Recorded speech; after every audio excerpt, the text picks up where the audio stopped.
ठीक है, हमने क्या स्टार्ट किया? हमने स्टार्ट किया regulation of gene expression. Regulation का मतलब क्या हुआ? कंट्रोल करना। किसको कंट्रोल करना?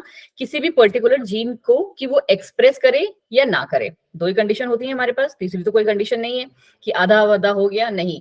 जीन के पास जो कंडीशन है वो क्या है? या तो वो एक्सप्रेस करेगा, जिसे हम कहते हैं एक्टिवेट होना, या फिर दूसरा क्या करेगा, या तो वो उसे सप्रेस करेगा, रिप्रेस करना, जैसे भी हम उसको भी हम कहते हैं कि या तो फिर वो जो अपनी एक्टिविटी है वो बिल्कुल नहीं करेगा। अब इसको समझोगे कैसे? समझोगे ऐसे कि सपोज क्या बोलते हैं आप, क्या बोलते हैं, रनिंग कर रहे हो, करेक्ट? उस टाइम पे क्या हुआ? आपका बहुत ज्यादा एनर्जी का लॉस होता है, करेक्ट? यही होता है।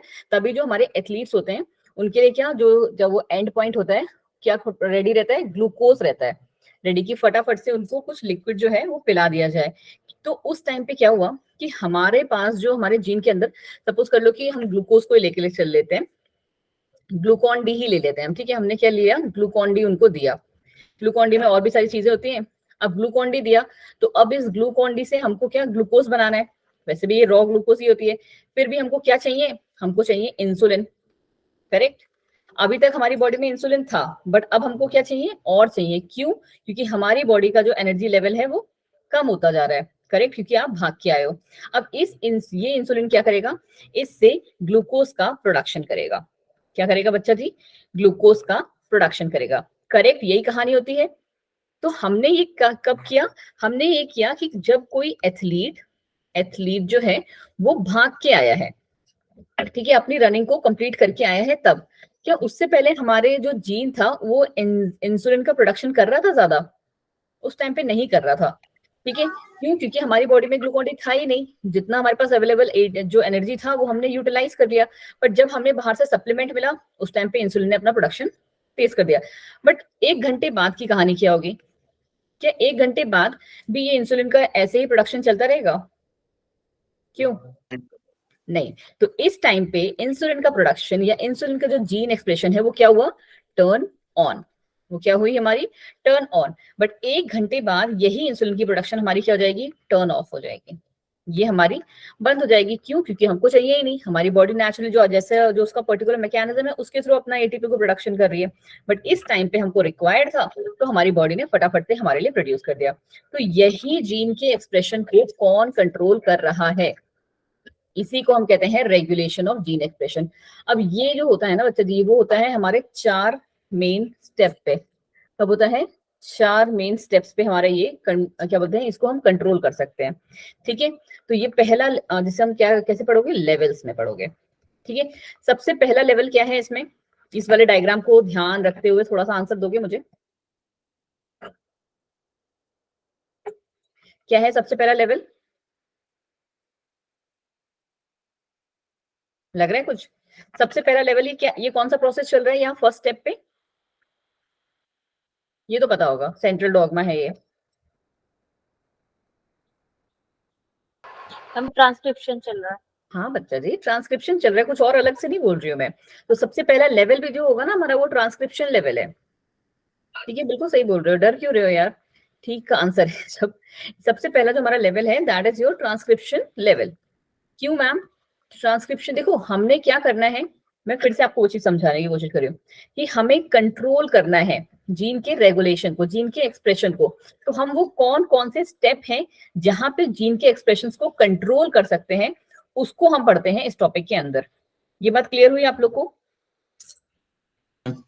है ना? ये बात क्लियर हो गई। तो पहला स्टेप तो यही है कि हम ट्रांसक्रिप्शन के प्रोसेस को रोक दें, ठीक है? क्योंकि ट्रांसक्रिप्शन प्रोसेस कौन सा है? सबसे पहला, जैसे हम कहते हैं प्राइमरी ट्रांसक्रिप्ट है, ठीक है? सबसे पहला काम है। क्योंकि आप देखो हमारा जो जीन बनेगा वो कब बनेगा? डीएनए पहले, डीएनए से आरएनए में, आरएनए से प्रोटीन में, और प्रोटीन के बाद ही तो जीन का एक्सप्रेशन होगा, है ना? प्रोटीन के बाद ही हमारे जीन का एक्सप्रेशन होता है। तो हमने क्या किया? पहले लेवल पे उसको रोक दिया कि हम डीएनए से आरएनए ही नहीं बनने देंगे, ठीक है? जब डीएनए से आरएनए ही नहीं बना तो जीन का एक्सप्रेशन होगा नहीं। अब दूसरा लेवल क्या आता है कि दूसरा लेवल पे आप उसको कहाँ पे कंट्रोल करोगे? दूसरे लेवल पे आप उसको कैसे कंट्रोल कर सकते हो? सपोज कर लो कि ठीक है, जैसे तैसे हमारा आरएनए बन गया, ठीक है? आरएनए बन गया हमारा। अब क्या? अब उसको कैसे रोकें? ठीक है, अब आप कैसे रोकोगे? अब आप उसको रोक सकते हो प्रोसेसिंग लेवल पे। क्या कहते हैं उसे हम? Processing level. ऐसे ही डायरेक्ट क्वेश्चन आता है, पहला स्टेप, पहला लेवल जहां पे आप उसको कंट्रोल कर सकते हो, जिसे हम प्राइमरी ट्रांसक्रिप्ट कहते हैं, that is your transcription level. दूसरा लेवल जहां पे आप उसे कंट्रोल कर सकते हो, that is your processing level. अब काहे चीज की प्रोसेस, क्यों चीज, किस चीज के प्रोसेस को हम, किसकी हम बात कर रहे हैं?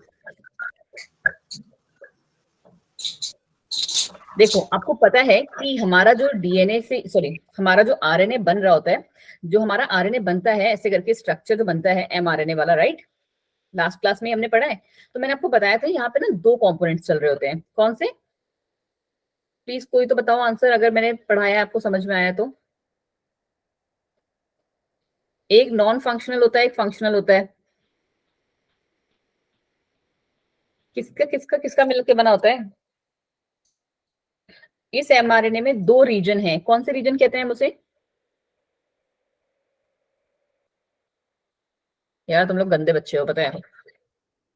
इन दो रीजन का नाम होता है, एक होता है एक्सॉन, जो हमारा कोडिंग सीक्वेंस होता है, राइट? दूसरा है, हाँ तो यही तो पूछ रही थी, तब कहे नहीं बोले। ये एक्सॉन एंट्रॉन, एक्सॉन एंट्रॉन, ठीक है, ऐसे ही चल रहे होते हैं, फंक्शनल और non functional, function non functional. Processing level का काम कहाँ पे आएगा ना, कि देखो आपको पता है क्या ये हमारे किसी काम का है? अभी किसी काम का नहीं है। क्यों? क्योंकि यहाँ पे फंक्शनल और नॉन फंक्शनल दोनों है। हमको कौन से चाहिए? हमको चाहिए सिर्फ फंक्शनल, करेक्ट? मतलब क्या, हमें चाहिए सिर्फ और सिर्फ ये, और हम सारे के सारे एंट्रॉन्स को निकाल दें बाहर, करेक्ट? तभी हमारा फंक्शनल वाला काम आएगा। तो हम अब प्रोसेसिंग लेवल पे क्या करेंगे ना, कि हम रेगुलेट करेंगे किसको? रेगुलेशन ऑफ स्प्लाइसिंग, कि हम स्प्लाइसिंग नहीं होने देंगे। समझ रहे हो बात को, कहानी को थोड़ा सा समझ में आ रही है? कि अगर हम इसको कट ही नहीं होने देंगे, राइट, इन पर्टिकुलर पॉइंट्स पे ये कटेगा ही नहीं, तो फिर ये आगे जाके जुड़ेगा कैसे? कॉन्सेप्ट जा रहा है दिमाग में? पहला लेवल है हमारा ट्रांसक्रिप्शन लेवल, दूसरा लेवल है प्रोसेसिंग लेवल। प्रोसेसिंग लेवल हम कहाँ पे कंट्रोल करते हैं? By regulating the splicing process. Splicing process क्यों मैम? क्योंकि स्प्लाइसिंग प्रोसेस ही हमारा ऐसा प्रोसेस है, जो हमारा एमआरएनए है, that is made up of exon and intron, both the units. And intron जो है वो हमारी नॉन फंक्शनल यूनिट है, वो कोई भी कोडिंग वोडिंग कुछ नहीं करेगी, जस्ट वेस्ट होता है उसमें। तो जब तक हम उस वेस्ट को निकालते नहीं है, तब तक हमारा क्या, एक वर्किंग सीक्वेंस नहीं बनता है, एक functional sequence of amino acid नहीं बनता है। तो वही चीज हम प्रोसेसिंग लेवल में करते हैं, कि हम रेगुलेट कर देते हैं स्प्लाइसिंग को, कि हम स्प्लाइसिंग ही नहीं होने देंगे। ठीक है, तो हम यहां तक पहुंच गए। पहला हमने ट्रांसक्रिप्शन पे कंट्रोल कर लिया, दूसरा चलो ठीक है आरएनए बन गया, बट हम आरएनए को क्या कर रहे हैं, हम आरएनए को स्प्लाइसिंग नहीं होने दे रहे हैं। तो दूसरा भी कहीं ना कहीं इसी स्टेप पे आ रहा है। ठीक है, अब आ जाओ तीसरे पे। तीसरा क्या लगता है, बताओ बताओ? ट्रांसपोर्ट होगा ना? हाँ जी, बिल्कुल सही, कि हमारा, हम किस लेवल पे उसको कंट्रोल करेंगे, उसको ट्रांसपोर्ट ही नहीं होने देंगे। ठीक है, हमारा जो आपको पता है एमआरएनए वगैरह ये कहाँ बना होगा? न्यूक्लियस के अंदर। सेल भरा, सेल के न्यूक्लियस के अंदर ही बन रहा है एमआरएनए। ठीक है, हम इस एमआरएनए को हम क्या कर रहे हैं, हम इसको ट्रांसपोर्ट ही नहीं होने देंगे साइटोप्लाज्म में। ठीक है, ये यहां से यहीं पड़ा रहेगा, घूमता रहे न्यूक्लियस में। क्या करेगा न्यूक्लियस में घूम के? क्योंकि हमारा जीन का एक्सप्रेशन कब आएगा? जब हम साइटोप्लाज्म पे निकलेंगे, तभी तो बाहर जाके एक्सप्रेस करेगा। तो हमने यहाँ पे क्या कर दिया, ट्रांसपोर्ट ऑफ एमआरएनए को कंट्रोल कर दिया। Transport of mRNA from nucleus to cytoplasm. ठीक है, न्यूक्लियस से साइटोप्लाज्म में हम उसको नहीं जाने दे रहे हैं। ठीक है, अब लास्ट कहानी आ जाती है हमारी, लास्ट कहानी बट नॉट द लीस्ट कहानी। कौन सी कहानी होगी? ट्रांसलेशन। बिल्कुल सही, ट्रांसलेशन। क्योंकि मैम हमने ये यहाँ पे इसी पर्टिकुलर पॉइंट में सेकंड भी पढ़ लिया, इसी पर्टिकुलर पॉइंट में थर्ड भी पढ़ लिया, तो चौथा पॉइंट हमारा यहीं का बच गया। कौन सा? Translational level. ट्रांसलेशनल लेवल की क्या कहानी है, कि एमआरएनए बन गया। ठीक है, हमारे इसको पहले ट्रांसलेशनल लेवल लिख देते हैं। लास्ट हमारा कम कौन से लेवल पे कंट्रोल कर सकते हैं उसे? ट्रांसलेशनल लेवल पे हम उसे कंट्रोल कर सकते हैं। अब ट्रांसलेशनल लेवल पे क्या करेंगे? ठीक है भाई, एमआरएनए बन गया, साइटोप्लाज्म पे आ गया, बट हमने उसको क्या कर दिया है, हमने कुछ ऐसी एक्टिविटीज कर दी हैं जिससे कि प्रोटीन में वो कन्वर्ट नहीं होगा। ठीक है, अब ये कौन सी एक्टिविटीज हैं, ये तुम्हारे सिलेबस का पार्ट नहीं है, तो कोशिश भी मत करना। जब अपना आप बैचलरेट कर रहे होगे, जहां मर्जी से भी, जिस प्रोफेशन से भी, तो आपको वहां पे पढ़ाया जाएगा और वो तभी का काम भी आएगा। आपके एग्जाम में इससे कभी कोई क्वेश्चन नोटिस नहीं किया गया है। इससे हाँ बहुत बार पूछा गया है कि कौन से लेवल हैं, पहला कौन सा है, क्योंकि आपको ना हमेशा सेंट्रल डॉगमा को अपने दिमाग में रख के ये इसके आंसर्स देने पड़ेंगे कि सबसे पहले ट्रांसक्रिप्शन, फिर प्रोसेसिंग, प्रोसेसिंग में भी पहला स्प्लाइसिंग वाला, और फिर ट्रांसपोर्ट, एंड लास्ट आएगा हमारा ट्रांसलेशन। ठीक है, बिल्कुल क्लियर है माइंड में, मैम। है ना? चलो जी। और दूसरा भी देखो, तो हमने ये वाला पार्ट जो है एक बार को कर लिया, एक बार इसको ही हम दोबारा से देख लेते हैं, है ना, फटाफट से, कि अगर हमारा कोई लाइन मिस हो गया हो तो। क्या कह रहा है ये? Gene expression results in formation of polypeptide. आपको पता है ये बात कि हमें क्या बनाने हैं? पॉलीपेप्टाइड्स बनाने हैं। पॉलीपेप्टाइड्स मतलब क्या? वही अमाइनो एसिड के सीक्वेंस को बनाना है। अब क्या है? Gene regulation is the mechanism of switching off and switching on. वही बात जो मैंने आपको स्टार्टिंग में बताई कि कब कौन से जीन को एक्सप्रेस करना है और कब कौन से जीन को एक्सप्रेस नहीं करना है। दिस विल बी कंट्रोल्ड, या this is usually controlled in regulation of gene expression. Correct. Next क्या है कि अब ये डिपेंड करता है कि हमारे सेल की रिक्वायरमेंट में प्लस स्टेज ऑफ डेवलपमेंट में।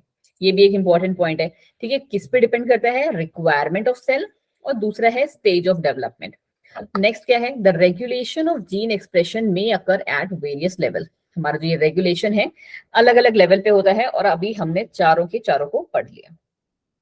करेक्ट, बिल्कुल वही है, same to same copy paste वाले। ठीक है, अब आ जाओ जी प्रोकैरियोट्स की कहानी। क्या कहना चाह रहे हैं ये कि in prokaryotes control of transcriptional rate of initiation is predominant site, is a predominant site for the control of gene expression. Prokaryotes में सबसे इंपॉर्टेंट स्टेज क्या है? वही सबसे पहला वाला कि आप डीएनए से आरएनए ही मत बनने दो। ठीक है, तो सबसे पहला आप कौन सा, किस मैकेनिज्म के थ्रू इसको कंट्रोल कर सकते हो जीन एक्सप्रेशन को? तो ट्रांसक्रिप्शनल रेट या ट्रांसक्रिप्शन लेवल। ठीक है, एक ही बात है।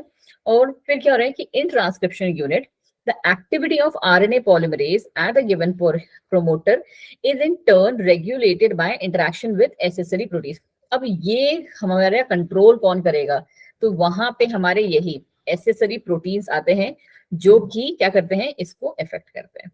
ठीक है, कहाँ पे? प्रोमोटर्स पे। प्रोमोटर्स पे जाके इनके बाइंड कर जाते हैं और फिर वो उनको काम नहीं करने देंगे। नेक्स्ट क्या है? The accessibility of promoter regions of prokaryotic DNA in many cases is regulated by interaction of operators. ठीक है, ऑपरेटर्स के इंटरेक्शन से भी इन पे इफेक्ट पड़ता है। और फिर नेक्स्ट क्या आ जाता है हमारा कि operator region is adjacent to promoter elements in most operons and in most cases operator bind to a repressor। वही कहानी कि जो कल हम लोगों ने पढ़ा था, कौन सा सीक्वेंस था? PIPO-ZYA, right? यही सीक्वेंस पढ़ा था कल हमने कि हम ये क्या कहना चाह रहे हैं, ये सेम यही बात कहना चाह रहे हैं जो मैंने कल आपको लैक ऑपरॉन के टाइम पे समझाई, क्योंकि अभी लैक ऑपरॉन ही इसके जस्ट इससे स्टार्ट, इस जो है हमारा लैक ऑपरॉन ही स्टार्ट हो जाता है। ये क्या कहने की कोशिश कर रहे हैं कि यहाँ पे हमारा क्या हो जाएगा कि जो ये रिप्रेशर प्रोटीन बनेगा, क्योंकि इसने क्या करा है, आई से हमारा क्या था? आई से हमारा इनहिबिटरी भी था और रेगुलेटरी जीन भी था। अब ये अगर इनहिबिटरी जीन इसका एक्टिवेट होगा तो वो ट्रांसलेशन करके पहले एमआरएनए बनाएगा, और कौन सा प्रोटीन बना रहा था? याद है? Refresher protein. अभी हम लोगों ने ऋतुराज जी रिवाइज किया था स्टार्टिंग में, राइट? रिप्रेशर प्रोटीन बना रहा था, और ये रिप्रेशर प्रोटीन क्या कर रहा था? जाके बाइंड कर जा रहा था ऑपरेटर रीजन पे। जब इसने ऑपरेटर रिप्लेस कर देता। ऑपरेटर को ये रिप्रेस कर देगा, या कह लो कि उसकी एक्टिविटी को ब्लॉक कर देगा, तो आगे इनमें से किसी भी जीन का एक्सप्रेशन नहीं होगा, कोई भी एंजाइम का प्रोडक्शन नहीं होगा। करेक्ट। और ये हम लोगों ने कल ही पढ़ लिया था और स्टार्टिंग में रिवाइज भी कर दिया। कौन सा वाला पार्ट? Lac operon. ठीक है जी, बट हमको क्या करना है, एक बार इसको भी हेल्प से देख लेते हैं, और उसके बाद हम ह्यूमन जीनोम वाला प्रोजेक्ट वाला करके इसको लेक्चर को बाइंड अप कर देंगे। ठीक है, चलिए जी। या फिर अगर आपको कुछ अपने तरफ से पूछना है तो आप वो भी पूछ सकते हैं। ठीक है, लैक ओपेरॉन क्या? सबसे पहली चीज कि जैकब और मोनार्ड ने दी थी। कब दी थी? 1961। मैं पहले भी आपको ये बात बोल चुकी हूँ, and again today I am saying that same thing कि प्लीज इस चैप्टर के साइंटिस्ट का एक सीक्वेंस वाइज डेट आप बना लो, बिकॉज कहीं से भी क्वेश्चन एक लाइन की स्टेटमेंट में आपने देखा हुआ है कि एक छोटू से चेंज की वजह से भी हमारा क्या पूरा का पूरा आंसर करेक्ट या इनकरेक्ट हो जाता है। ठीक है, तो 1961 में इन्होंने दिया था to propose the concept of transcriptionally regulated system. ठीक है, आपको पता है क्योंकि ये हमारा क्या था, ट्रांसक्रिप्शन वाला ही प्रोसेस चल रहा था। डीएनए का सीक्वेंस था, उससे हमारा आरएनए बन रहा था, याद है लैक ऑपेरॉन कैसे पढ़ा था हमने, वही PIPO ZYA था, और ये हमारा सीक्वेंस क्या बना रहा था, हमारा mRNA बना रहा था। सबसे पहले हमारा mRNA ही बन रहा था, और ये mRNA किससे बन रहा होगा, वो कॉमन सेंस है कि डीएनए से ही बन रहा होगा, तो इसलिए हमारा कौन सा कैसा प्रोसेस है, ये ट्रांसक्रिप्शनली रेगुलेटेड प्रोसेस सिस्टम है, ठीक है। Where a polycistronic structural gene is regulated by common promoter and regulatory genes. क्या मतलब हुआ इस बात का, पॉलीसिस्ट्रोनिक वर्ड यूज करने का क्या मतलब हुआ, कल भी हमने ये वर्ड यूज किए थे, मोनोसिस्ट्रोनिक एंड पॉलीसिस्ट्रोनिक, कौन से किसके लिए स्पेसिफाइड थे,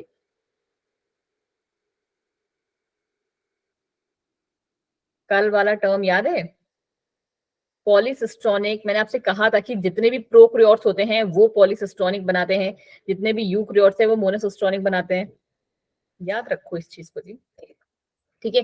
सच an arrangement is referred to as an operon, ठीक है।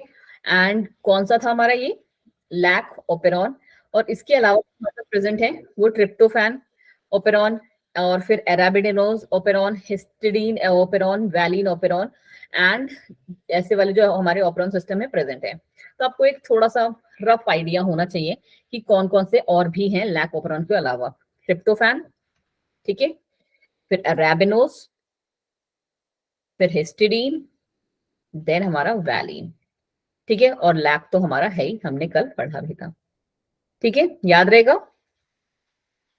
पांचों सबको। आपको बस क्या चीज और याद रखनी है कि सबके इंड्यूसर्स कौन कौन से हैं, लैक ओपेरॉन का लैक्टोज, ट्रिपोपेरॉन का कौन, ट्रिप्टोफैन, एरा का कौन, एराबिनोज, हिस्ट का कौन, हिस्टिडीन, एंड वेल का कौन, वैलिन, ठीक है।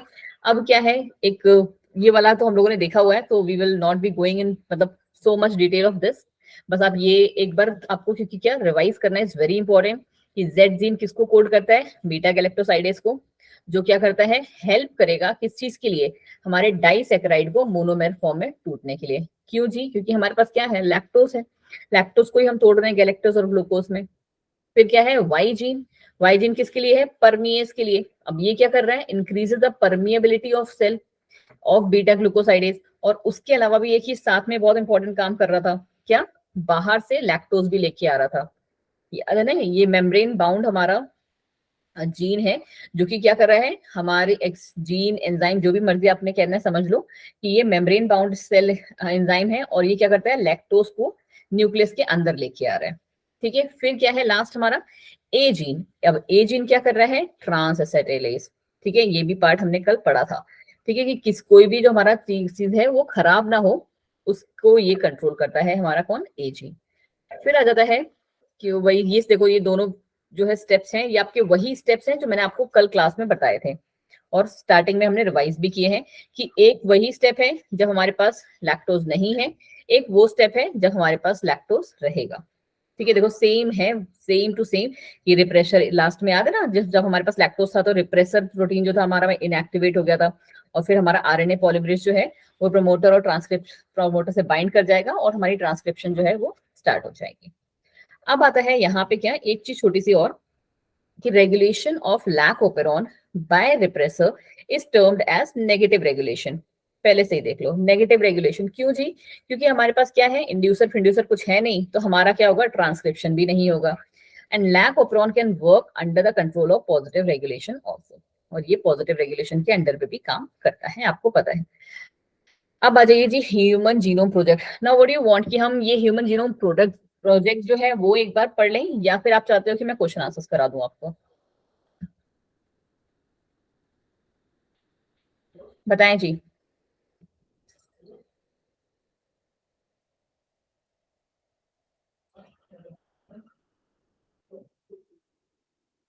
बोलिए, ह्यूमन जीनोम प्रोजेक्ट करना है आपने, या फिर हम क्वेश्चन आंसर्स कर लें, मैम बता दीजिए थोड़ा।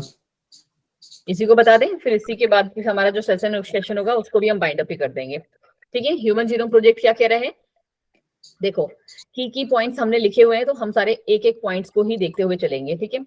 कब आया था, 1919 में एक मेगा प्रोजेक्ट स्टार्ट हुआ था, जिसमें हमें क्या करना है, सीक्वेंसिंग करनी थी, किसकी, ह्यूमन के जीनोम्स की, ठीक है। तो ये बहुत ही बड़ा प्रोजेक्ट था, जिसने क्या आई गेस 10 साल के लगभग कुछ टाइम भी लिया था कि a mega project was started to determine the nucleotide sequence of entire human nuclear genome. सोचो एक ह्यूमन न्यूक्लियर जीनोम को स्टडी करने के लिए हमें इतना टाइम लगा था, और इसीलिए हम इसको क्या कहते हैं, ह्यूमन जीनोम प्रोजेक्ट भी कहते हैं.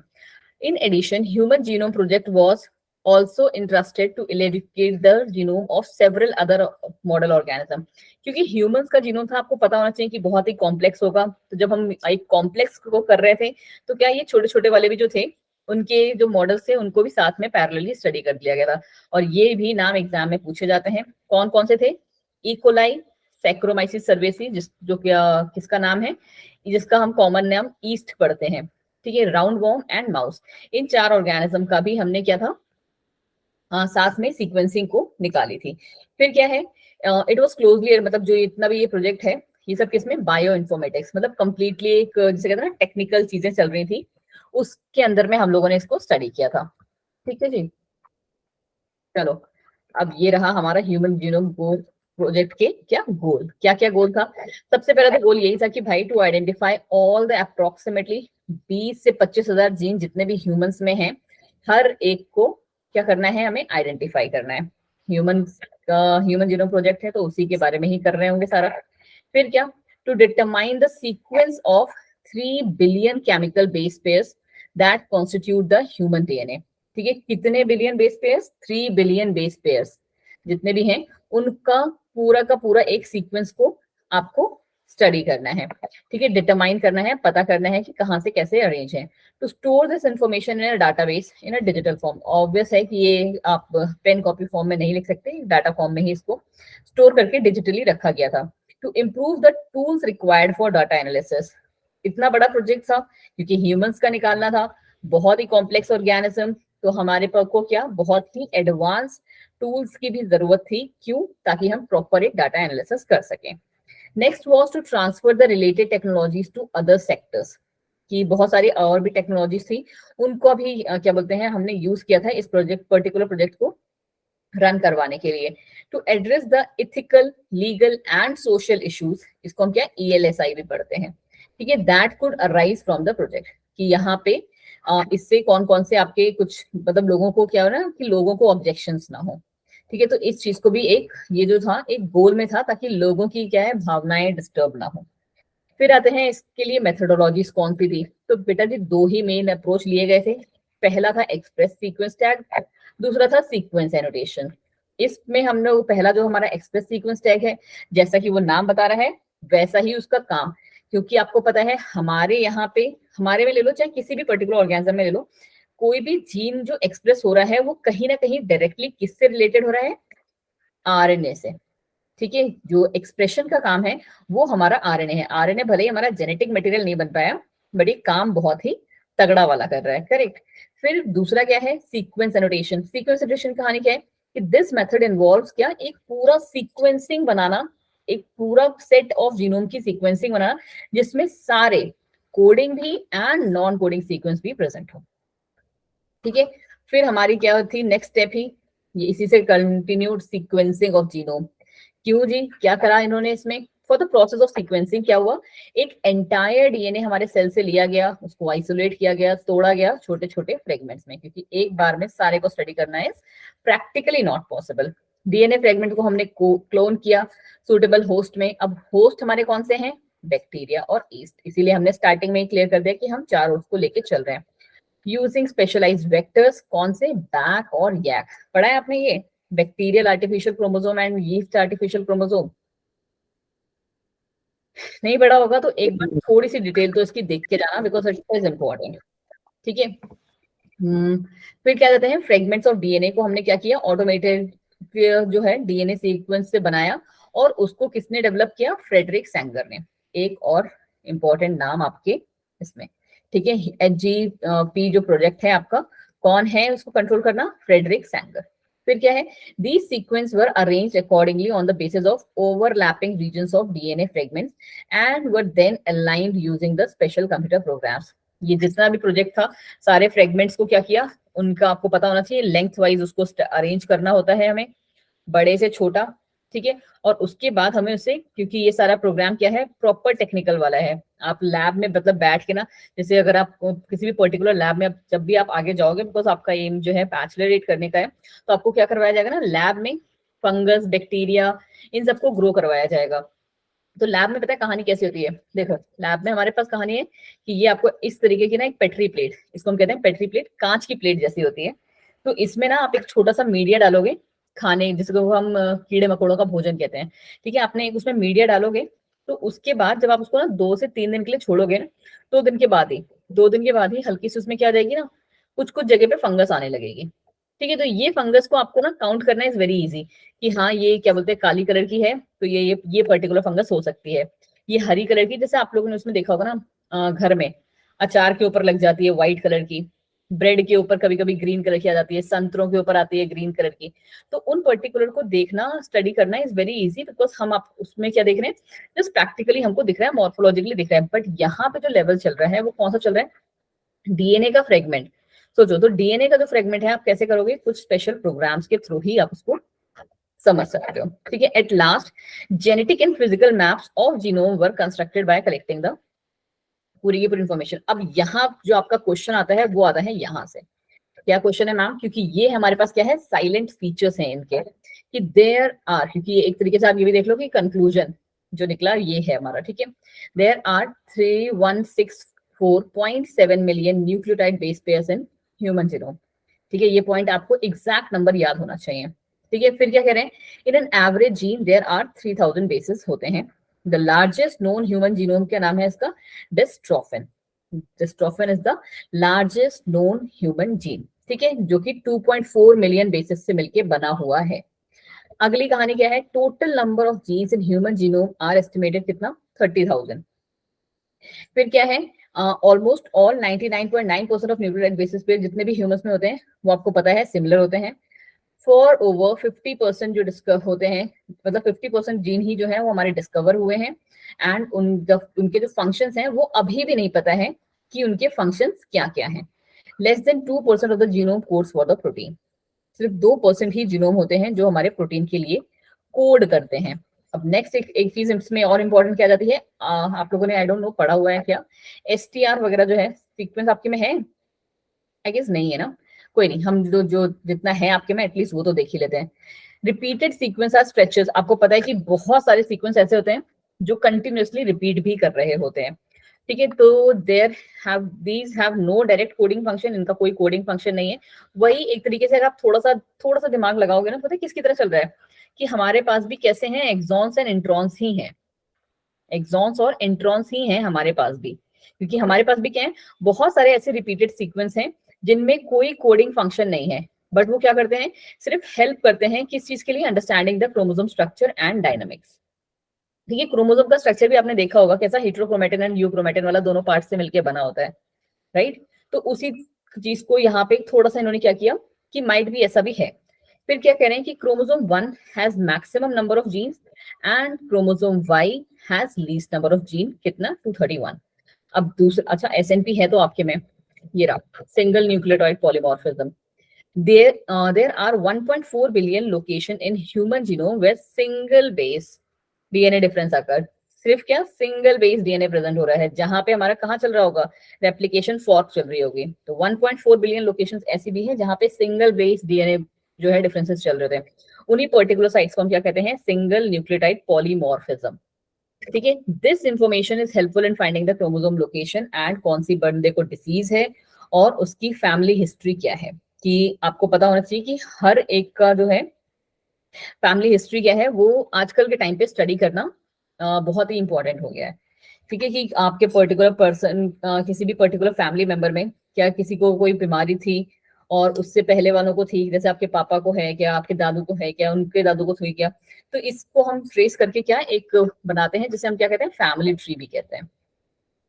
ठीक है। अगर आप थोड़ा एक साइंटिफिक लैंग्वेज में पढ़ोगे तो कैसे, पेडिग्री एनालिसिस के थ्रू भी, करेक्ट, पेडिग्री एनालिसिस के लिए भी ये थोड़ी सी इंपॉर्टेंट बन जाती है, और यह इससे हमें एग्जैक्ट सीक्वेंसिंग भी पता चल जाती है कि कौन से डिसीज के रिलेटेड है। अब इसके एप्लीकेशन क्या है जी? एप्लीकेशन इसके बहुत सारे हैं, क्योंकि ये क्या, जब आपको डिसीज पता चल सकती है तो डिसीज का क्योर भी अभी नहीं तो देर सवेर तो निकल ही जाएगा। ठीक है, तो it's knowledge is helpful in research involving the biological system including the human biology. ठीक है, अब क्यों है वो आपको समझ में आ गया थोड़ा बहुत। ठीक है, फिर क्या है, all the genes in the genome, all the transcripts in particular tissue. वही चीज कि जितने भी जीन्स है ना उनको हम स्टडी कर सकते हैं, चाहे वो किसी भी टिश्यू में फॉर्म में हो, ऑर्गन में हो, या फिर इनफैक्ट ट्यूमर में भी हो। तो इसको स्टडी करने के लिए सबसे बेस्ट तरीका है ये हमारा ह्यूमन जीनोम प्रोजेक्ट। लास्ट हमारा आ जाता है डीएनए फिंगरप्रिंटिंग। अब डीएनए फिंगरप्रिंटिंग को हम क्या, डीएनए टाइपिंग या डीएनए प्रोफाइलिंग भी कहते हैं, पहली पॉइंट। दूसरा पॉइंट क्या कह रहा है ये, द टेक्निक, इसमें हम क्या डिटरमाइन करते हैं nucleotide sequence of certain areas, पूरे के पूरे को नहीं, सिर्फ पर्टिकुलर को। जैसे आप देखते होगे ना, ये अभी आगे जब हम इसके एप्लीकेशन देखेंगे तो आपको थोड़ा सा, पहले हम एप्लीकेशन ही देख लेते हैं तो उससे आपको ज्यादा समझ में आएगा। हाँ जी, मतलब कि एग्जैक्ट जैसे कहते हैं ना वो डीएनए जो करवाते हैं लोग पता करने के लिए कि ये हमारा बेबी है या नहीं है, वो टीवी सीरियल्स में जो दिखाया जाता है, मूवीज में, तो उसके काम पे ये ज्यादा आता है। और फिर क्या बोलते हैं, रेशियल ग्रुप्स में एंड सेक्सुअल असॉल्ट केसेस में भी इनका, इसकी हेल्प से हम क्रिमिनल्स को पकड़ते हैं। अब यहाँ पे होता क्या क्या है, तो बेटा जी यहाँ पे डीएनए का isolation, amplification, then digestion, separation, blotting transfer, hybridisation and autoradiography होती है। ठीक है, इन सारे प्रोसेस के थ्रू आप इसको करते हैं। और इसको सबसे जो इम्पोर्टेंट पॉइंट कि इसको डिस्कवर किसने किया था, एलेक्स जेफरी ने। तब क्या था, 1985 में। रिसेंट की टेक्नोलॉजी, मतलब बहुत ज्यादा रिसेंट भी नहीं, बट या आपकी टेक्नोलॉजी है ये एडवांस वाली। ठीक है जी, बताएं जी आपको कुछ भी और जो यहाँ से पूछना हो, या फिर हम अपना जो सेशन है वो बाइंड कर सकते हैं। एंड कल की क्लास के लिए फिर हम जो है, कल नहीं परसों जो आपकी क्लास होगी उसमें एवोल्यूशन कर लेंगे।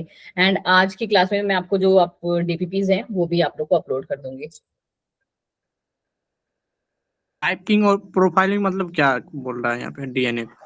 कहाँ पे डीएनए टाइपिंग एंड प्रोफाइलिंग का मतलब होता है ना बच्चे, क्या कि देखो यहाँ पे जो एग्जैक्ट सीक्वेंस है ना, आपने वो देखा होगा, मैं आपको बताती हूँ, एक एग्जांपल देती हूँ, उससे आपको ना थोड़ा सा समझ में आएगा कि ये ना, जस्ट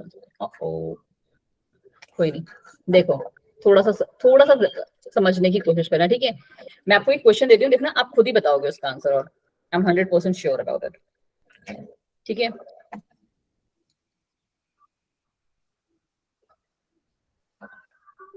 बस 1 मिनट का टाइम दो मुझे, मैं आपको क्वेश्चन बना के देती हूँ। ठीक है,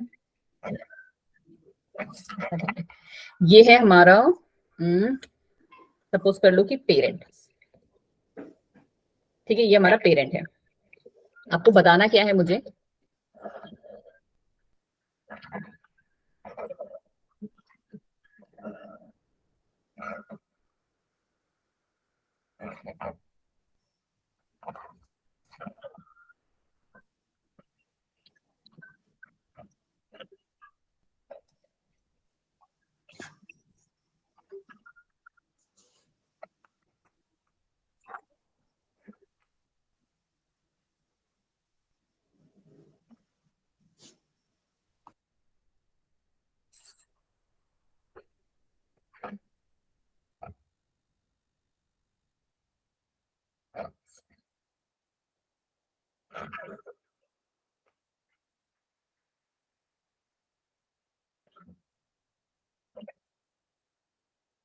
क्या ये सीक्वेंस देख के आप पता लगा पा रहे हो कि इस पेरेंट का बच्चा कौन सा होगा इन दोनों में से?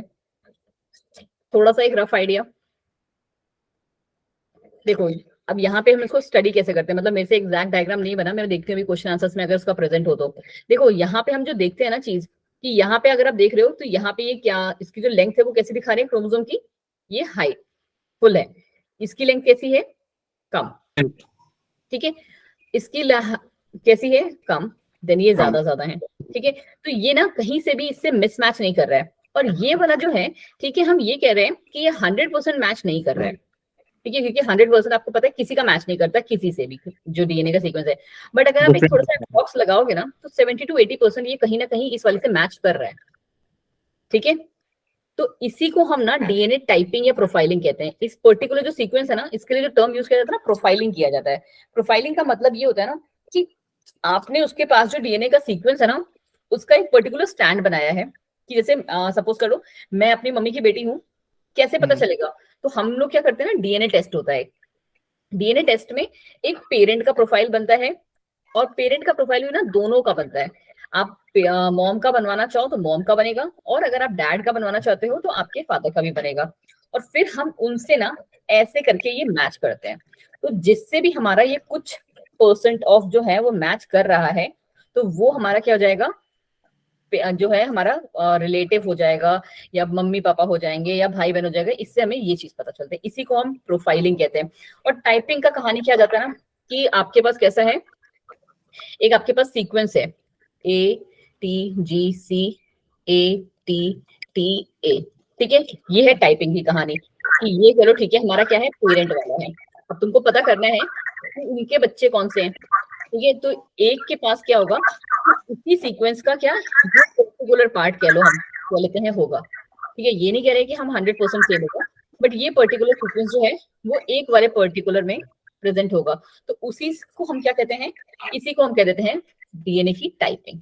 और ये काम हमारे कब आता है, इसी चीज में, डिटर्मिनेशन में, पेरेंट्स को डिटरमाइन करने में। जैसे वो नहीं होता है जब फ्लड व्लड आती है या भूकंप आता है, तो उस टाइम पे रिलेटिव्स को, क्योंकि ये किसी का भी चेहरा, और जो ये बहुत हैवी वाले एक्सीडेंट्स वगैरह होते हैं, तो पता नहीं चलता है कि कौन सा बंदा कौन है। तो इसी पर्टिकुलर टेक्निक को यूज करके हम क्या करते हैं ना, आइडेंटिफाई करते हैं बंदे को, ठीक है। Okay ma'am. हाँ जी, और कुछ जी, या फिर आज के लिए हमारा ये चैप्टर जो है दैट इज समाप्त, ओके मैम। है ना। नेक्स्ट क्लास में हम एवोल्यूशन करेंगे, एंड आई होप कि आपकी क्लास की थोड़ी सी जनसंख्या बढ़े, है ना। या एटलीस्ट जितनी सेकंड फर्स्ट क्लास या सेकंड क्लास में आई थी उतनी तो रहे ही, ठीक है। इसी से रिलेटेड आपके सारे क्वेश्चंस हैं, और आज मैं आपके लिए काफी सारे जो क्वेश्चंस हैं वो भी अपलोड कर लूंगी। आप एक बार मेरा बेटले लिंक जो है उसको चेक कर लेना, बट 1-2 घंटे बाद प्लीज, ठीक है मैम। थोड़ा सा काम है। ठीक है। ओके, अलका आपको कुछ पूछना है? No ma'am. ओके, चलिए जी, यू कैन, अगर कोई डाउट नहीं है तो फिर आप लीव कर सकते हैं, right. Okay ma'am. Okay ma'am, thank you ma'am. You welcome. Bye ma'am. Bye जी, बाय।